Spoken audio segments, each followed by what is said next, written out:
అందరికీ నమస్కారం. ముఖ్యంగా 10th క్లాస్ ఎగ్జామ్స్ రాయబోతున్నటువంటి వాళ్ళందరికీ కూడా నా శుభాకాంక్షలు తెలియజేసుకుంటూ ఒక అద్భుతంగా అత్యద్భుతంగా బాగా రాయాలని చెప్పి ఒక వ్యక్తిత్వ వికాస నిపుణుడుగా నేను పేర్కొంటున్నాను. ముఖ్యంగా 10th క్లాస్ అబ్బాయిలకు అమ్మాయిలకు ముఖ్యంగా నేను చెప్పేది ఏమంటే బీ కాన్ఫిడెన్స్. అదొక్కటి ఉంటే మనము చక్కగా రాయగలుగుతాం. అంతేకాకుండా ముఖ్యంగా పేరెంట్స్ సంబంధించిన విషయం మాట్లాడడానికి వీడియో చేశాం. ముఖ్యంగా పిల్లలకు ఎగ్జామ్స్ కాదండి, మీ తల్లిదండ్రులు కూడా ఎగ్జామ్స్ అని చెప్తున్నాను. ఎందుకంటే మీరు మా పిల్లలకు ఎగ్జామ్స్ ఉందని చెప్పి మీరు వదిలేస్తే కొంతమంది పిల్లలు చక్కగా రాయగలుగుతారు, కొంతమంది రాయలేకపోతున్నారు. అందుకే పిల్లలకు ఎగ్జామ్స్ అంటే తల్లిదండ్రులు కూడా ఎగ్జామ్స్ అని చెప్పి ఫీల్ కావాలి. ఎందుకంటే వాళ్ళు పొద్దున్నే వాళ్ళని రేపు జామున లేపడం కానీ, వాళ్ళతో పాటు కూర్చోవడం కానీ, వాళ్ళకు సహకరించడం కానీ చేస్తే వాళ్ళు అద్భుత ఫలితాలు సాధిస్తారండి.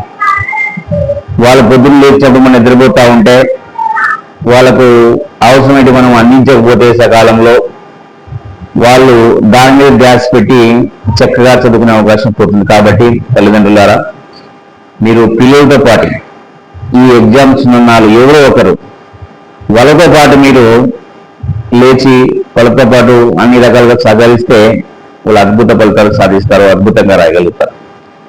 ముఖ్యంగా తల్లిదండ్రులు చేయాల్సింది ఏమంటే వాళ్ళని డిస్కరేజ్ చేయకుండా ఎంకరేజ్ చేయండి. నువ్వు బాగా రాయగలుగుతారండి, మీరు బాగా రాయండి, ఏది వచ్చినా రాయండి, రాకపోయినా పర్వాలేదు కానీ బాగా రాయాలని చెప్పి చెప్పాలి.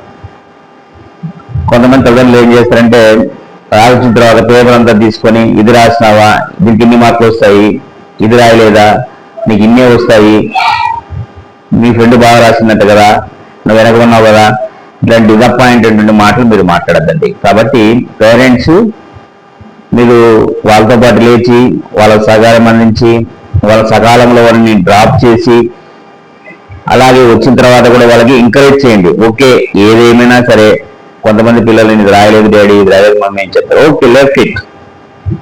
మార్క్స్ అనేవి కొలమానం కాదు, కానీ అలా ఎంకరేజ్ చేయగలగాలి పిల్లలు. వాళ్ళ నెక్స్ట్ ఎగ్జామ్ మనం ప్రిపేర్ చేసే విధంగా ఉండాలి. కాబట్టి ప్రియమైన రెస్పెక్టెడ్ పేరెంట్స్, మీరు ముఖ్యంగా చేయాల్సినటువంటి విషయాలు ఏమంటే వాళ్లకు మనం చేరినంత వరకు మనం బూస్ట్ నింపాలి.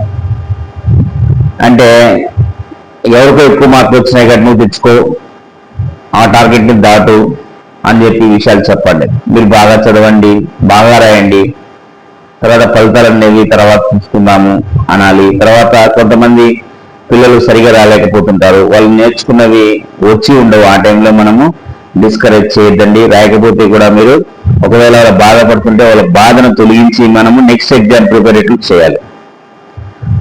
చాలా మంది నేను చెప్పేది ఏమంటే ఈ 10వ తరగతి ఎగ్జామ్స్ అనేవి చాలా కీలకం పిల్లలకు. ఎందుకంటే ఈ 14 ఏళ్ళు వచ్చిన వాళ్ళకి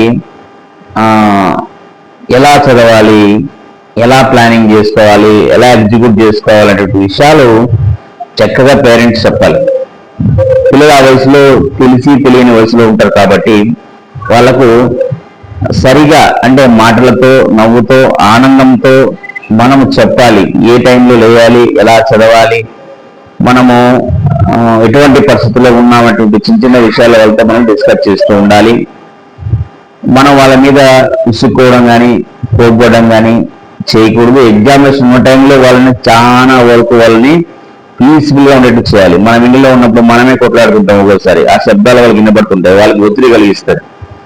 అప్పుడు సాధ్యమైనంత వరకు పేరెంట్స్ అందరూ కూడా వాళ్ళకి సహకరించండి. సహకరిస్తే వాళ్ళు అద్భుతమైన రాయగలుగుతారు, అద్భుత ఫలితాలు సాధిస్తారు. మార్కులు అనేవి ఒక్కోసారి అటు ఇటు కావచ్చు, కానీ ఈ 10వ తరగతి సాధించినటువంటి విజయాలు అనేవి వాళ్ళకు విజేత కావడానికి గొప్ప బాటలు వేసేటువంటి అవకాశం ఉంది. అలాగే పేరెంట్స్ కాకుండా మిగతా ఎవరైతే సమాజంలో ఉన్నవారు పిల్లలు కొంతమంది ట్రాన్స్పోర్ట్ కోసం వెయిట్ చేస్తుంటారు. అలాంటప్పుడు మీరు లిఫ్ట్ ఇవ్వండి. ఒక లిఫ్ట్ ఇచ్చేది కాకుండా వాళ్ళ కాలేజ్ దగ్గర దింపండి. అంతేకాకుండా ఆ కాలేజ్ చుట్టుపక్కల ప్రాంతంలో సమాజ సేవలు ఎవరైనా ఉంటే వాటర్ అరేంజ్ చేయండి. అలాగే పిల్లలకు మనము ఆల్ ది బెస్ట్ చెప్పండి. అంతేకాకుండా ఈ పిల్లలకు కావాల్సినటువంటి పెన్నులు కానీ ప్యాడ్లు కానీ అవి మనము అందజేయండి. సో పిల్లలకు మనము మీకు ఖచ్చితంగా బాగా రాగలుగుతారనే విధంగా మీరు దృష్టి తీయండి. ఇవన్నీ చేయగలిగితే తప్పకుండా వాళ్ళు అద్భుతమైనటువంటి ఫలితాలు సాధించేటువంటి అవకాశం ఉంది. ముఖ్యంగా వాళ్ళ మీద విమర్శ చేయదండి.